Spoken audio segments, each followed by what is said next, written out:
Hi friends, मैं तेज नारायण सिंह तेज classes में आप सबका स्वागत करता हूं। मित्रों, आज मैं आधुनिक भारत के सबसे महत्वपूर्ण टॉपिक्स में से एक रैयतवाड़ी भू राजस्व व्यवस्था पर चर्चा करूंगा। आप पूरे वीडियो तक मेरे साथ बने रहें। भू राजस्व व्यवस्था जो विभिन्न प्रकार की ब्रिटिश कंपनी के द्वारा चालू की गई थी, उसमें एक था रैयतवाड़ी बंदोबस्त। इस रैयतवाड़ी बंदोबस्त के हर पहलू पर मैं चर्चा करूँगा कि रैयतवाड़ी बंदोबस्त है क्या, इसके लागू करने के उद्देश्य क्या थे, कारण क्या थे और परिणाम क्या हुआ। और अगर ये वीडियो पसंद आती है आपको तो लाइक करना नहीं भूलें और चैनल पर अगर पहली बार आए हों तो सब्सक्राइब भी कर लें। दोस्तों, जैसा कि नाम था इसका रैयतवाड़ी बंदोबस्त, तो यह रैयतों के साथ, किसानों के साथ किया गया बंदोबस्त या एग्रीमेंट था। और यह दक्षिण भारत के राज्यों में, जैसे कि बम्बई प्रांत, उस समय का बम्बई प्रांत और मद्रास में इसे लागू किया गया था। और अगर समग्र रूप से देखें तो ब्रिटिश ईस्ट इंडिया कंपनी का जो शासन क्षेत्र था, जितने क्षेत्रों में, उसका लगभग 51% क्षेत्र में इस रैयतवाड़ी बंदोबस्त को लागू किया गया था। और रैयतवाड़ी बंदोबस्त के अगर हम विभिन्न बिंदुओं को देखें तो पहली नंबर बात थी, इसका पहला बिंदु अगर मान सकते हैं कि यह बंदोबस्त किसानों के साथ किया गया था। दूसरा, इसमें 20 से 30 वर्षों के पश्चात भू राजस्व की जो निर्धारित दर थी उसकी समीक्षा की जानी थी। तीसरा, भूमि को क्रय विक्रय योग्य माना गया था। ठीक है। और अब हम रैयतवाड़ी बंदोबस्त के तो ये पहलू हो गए। और जब राजस्व के दर की बात होती है तो रैयतवाड़ी बंदोबस्त में जो राजस्व का दर था वह उपजाऊ क्षेत्रों में 3/5, जबकि कम उपजाऊ क्षेत्रों में, बलुई क्षेत्रों में या अनुर्वर क्षेत्रों में 50% अर्थात 50% था। अब हम यह समझते हैं कि दक्षिण भारत में जो रैयतवाड़ी बंदोबस्त को लागू करने का कारण क्या था। तो इधर बंगाल प्रेसिडेंसी में जब अस्थाई बंदोबस्त लागू हो चुका था तो फिर क्या आवश्यकता थी बम्बई प्रांत में और मद्रास प्रांत में अस्थाई बंदोबस्त को लागू नहीं करके इस रैयतवाड़ी बंदोबस्त को लागू करने का।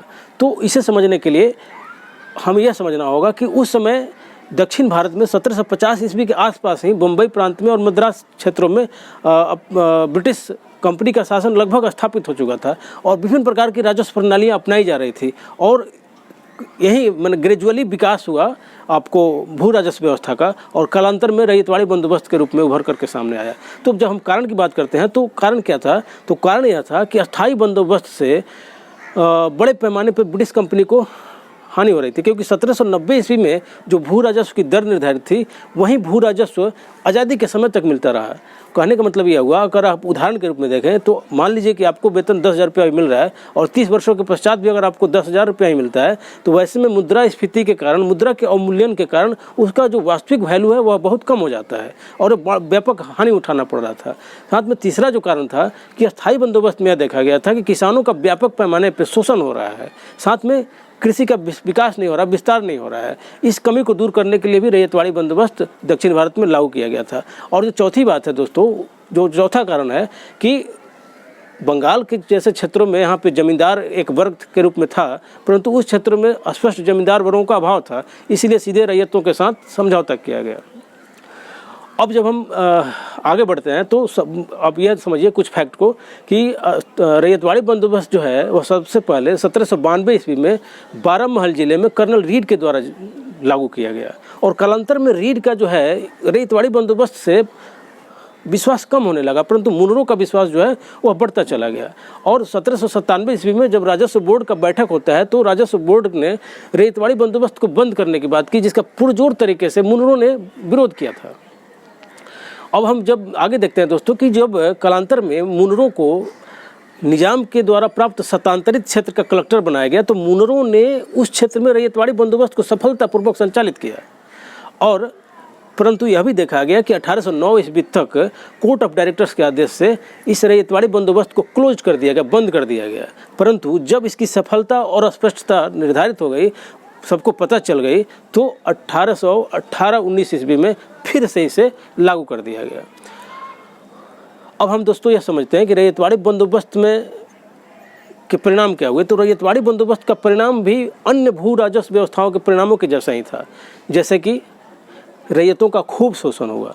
चूँकि लगान की दर इतनी अधिक थी कि जिसे चुकाने में रैयत असमर्थ होने लगते थे और वो इसके लिए महाजनों से, सेठों से, साहूकारों से कर्ज लेते थे और जिसकी ब्याज दरें बहुत ही ऊंची थी और वो चुकाने में उत्पादन से संभव नहीं था, जिसका परिणाम यह हुआ कि कर्ज जाल में फंसते चले गए और कालांतर में इनकी भूमि, इनका ज़मीन, इनकी अचल संपत्ति और अंततः अपने आप को तक इन लोगों किसानों को गिरवी रखना पड़ा और एक बहुत ही भयावह स्थिति उत्पन्न हुई। दूसरा परिणाम अगर हम देखें तो खाद्यान्न में आत्मनिर्भरता भारत में जो उस समय भी चली आ रही थी, तो चूँकि पहले किसान मोटे अनाजों को जैसे कि मक्का है, ज्वार है, बाजरा है, उसका उत्पादन स्वयं करते थे, परंतु लगान की दर या यूँ कहें कि रैयतवाड़ी बंदोबस्त को जब लागू किया गया तो लगान की ऊंची दर को चुकाने के लिए अब किसानों को नकदी फसलें जैसे कि कपास, गन्ना, ईख, नील आदि का उत्पादन करना पड़ा, जिससे कालांतर में अकाल की स्थिति उत्पन्न हुई और इसे भी एक अकाल के बड़े कारण के रूप में देखा जाता है।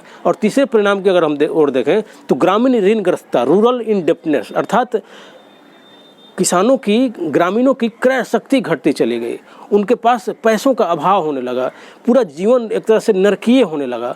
और अंत में अगर हम बात करें दोस्तों, तो समग्र रूप से अगर हम बात करें रैयतवाड़ी बंदोबस्त के परिणाम की, तो जो उस समय का ग्रामीण ढांचा था, ग्रामीण अवसंरचना थी, जिसमें एक दूसरे पर निर्भर रह करके, जैसे कि जैसे मान लीजिए कि अगर कोई व्यवसाय पेशेकार है, जैसे कि कोई लुहार है, तो लुहार को किसान अपना अनाज दे देते थे और साथ में अपना लुहारी का काम करवाते थे। यह सारी व्यवस्थाएं जो जजमानी व्यवस्था थी, यह भी एक तरह से दरकने लगी, टूटने लगी। यहाँ तक कि शारदा राजू ने the agrarian structure of Madras में लेख में स्पष्ट रूप से कहा है कि रैयतवाड़ी बंदोबस्त के कारण दक्षिण भारत में जो ग्रामीण संरचना था, जो ग्रामीण ढांचा था, वह पूर्णतः ध्वस्त हो गया। धन्यवाद।